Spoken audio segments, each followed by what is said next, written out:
Please join me in welcoming Dr. Amy Climer. I work with teams and organizations who want to be innovative.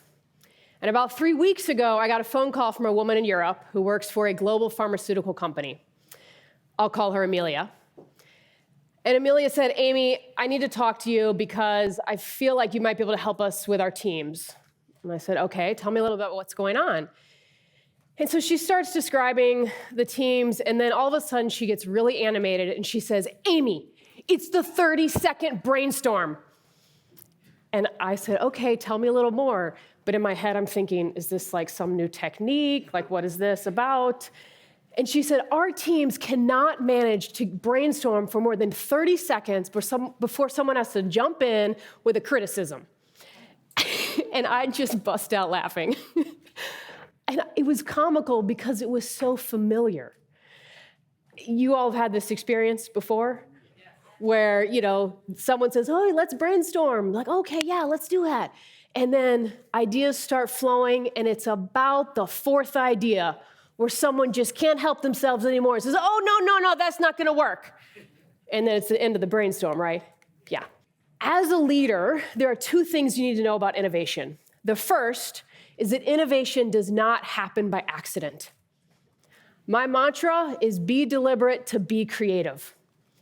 The most innovative organizations are very intentional about developing the creativity amongst their employees. The second thing you should know is that teams are the #1 source of innovation. But the problem is teams are complex because people are complex. We have emotions, our egos get in the way, we have varying skills and abilities around creativity and collaboration. There's a continuum of innovation for teams. Over here, we have the Stagnant Team. Unfortunately, early in my career, I spent some time on a stagnant team. I would show up to team meetings dreading them, thinking, okay, how can I entertain myself for this hour? I felt like some brain cells died just by spending time with this group. Who here has been on a stagnant team? Mm-hmm. I'm sorry. Stagnant teams are about maintaining the status quo. Now, on the other end, these are the deliberate creative teams. Fortunately, I've had an opportunity to be a part of a team like this, where I got excited about going to team meetings because the conversations were energizing and fun, and we dug into issues and we looked at problems from different angles. We even disagreed with each other, and it felt really good, but more importantly, we got results. As a part of this team, we helped push the organization forward in a way that team never did. So in my research, what I found is there are 3 elements that deliberate creative teams have that these teams don't. The first is having a clear shared purpose. Why is it you get together on a regular basis? What is the work you're doing? Why does that work matter? As the team leader, you might have a very clear sense of that purpose, but the question is, does everybody on the team know that and understand that? Study after study shows that high-performing teams are crystal clear about their purpose. The second thing, deliberate creative teams had a strong sense of team dynamics. That means they trust each other, they communicate well, and they engage in what's called creative abrasion. Creative abrasion is where we can disagree around ideas and concepts, but we're not disagreeing due to personality or identity.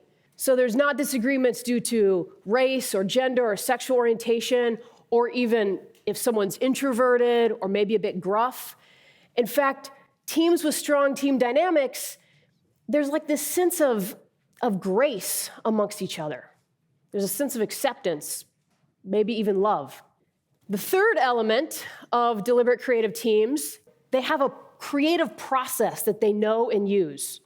Now, what I've found in my work is that's the area that most teams struggle with. They don't understand how creativity works and how to go about it. What's the methodology? What's the approach? Actually, this afternoon, I'm going to be delivering a workshop to dig more into creative process. Creativity is something you can learn and get better at, but you got to understand how it works, right? Just like anything. When teams have the tools, the skills, and the mindsets to be more creative, to be deliberate creative teams, the results can be amazing.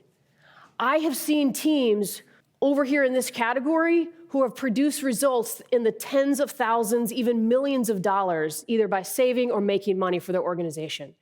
And maybe more importantly, they're solving real problems versus this team that can barely get through a 30-second brainstorm. If you are not willing or able to be creative, you will slowly become irrelevant and wither away. Not you personally, but your organization. So it's your choice.